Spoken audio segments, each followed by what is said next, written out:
Yeah, back in the 60s, we moved to New Orleans. And, I used to walk around the downtown area of New Orleans a lot. And I saw people like Lee Harvey Oswald passing out tracts for Cuba, communism in Cuba, at the trademark, old trademark there in New Orleans. And I saw this guy, Perry Ferry, had his eyebrows shaved off because they were big, thick, and bushy and were an identifying mark. And I saw different people that were involved in the Kennedy assassination conspiracy and heard talk of them on the street, heard them talking some. And so, according to the CIA influenced news, it seemed like there was an assassination conspiracy going on against Kennedy.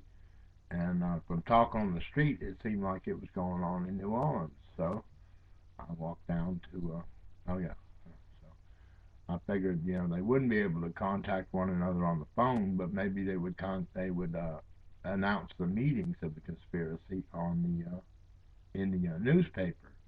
So I looked in the newspaper, and sure enough, there was a barroom, a Greek seaman's bar, that was open, that had hours, certain hours in the a.m. and certain hours in the p.m.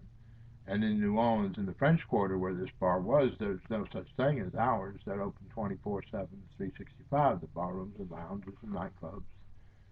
And so I went down there and walked past the door, and there was two uniformed police officers standing at the bar, guarding the entrance to a hallway where there was uh, a meeting room.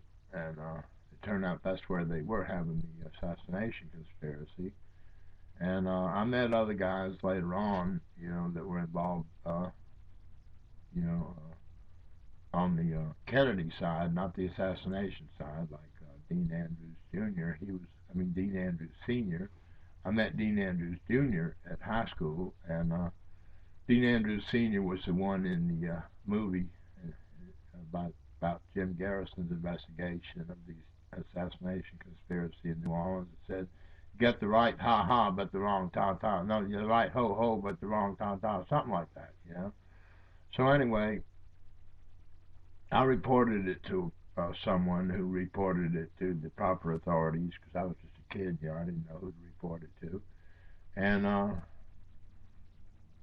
LBJ and Aristotle Onassis came by to pick me up. Now, this has been in the newspaper too, and about this situation when they picked me up. And they brought me to the Youth Detention Center.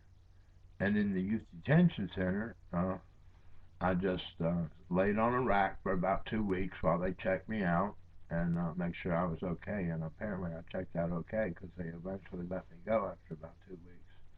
But when I was in the Youth Detention Center, I found out that the kids there were abused and neglected, exploited for profit. And because I had one meal, and during the meal, the kids snatched my bread from me, and I snatched it back from them. When I got back on the ward, they were all calling me, "Hey, Peanut, hey, Peanut." They said the guard said I was their leader. But anyway, I was the only white kid on the cell block, except for one guy who came in for about 5 minutes, and uh, we visited for about 5 minutes, and then the guard said it was visitation time was over, and I had to go back to my cell. I didn't get to have a shower or a change of clothes. We got to go out in the yard once and play ball, and I hit the ball over the fence, and the guard said, "Well, what are we going to do now? That was the only ball I had." I said, "Don't worry, I'll go get it." And he said, "All right, everybody, back inside." And we went back inside. And so then, when I got home,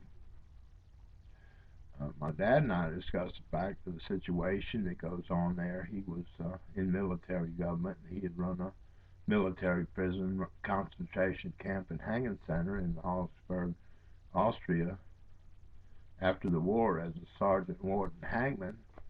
And we decided that if there was anything good going on in those lockup places, lockup institutions, we would have known about it in the news, and there was no news about it.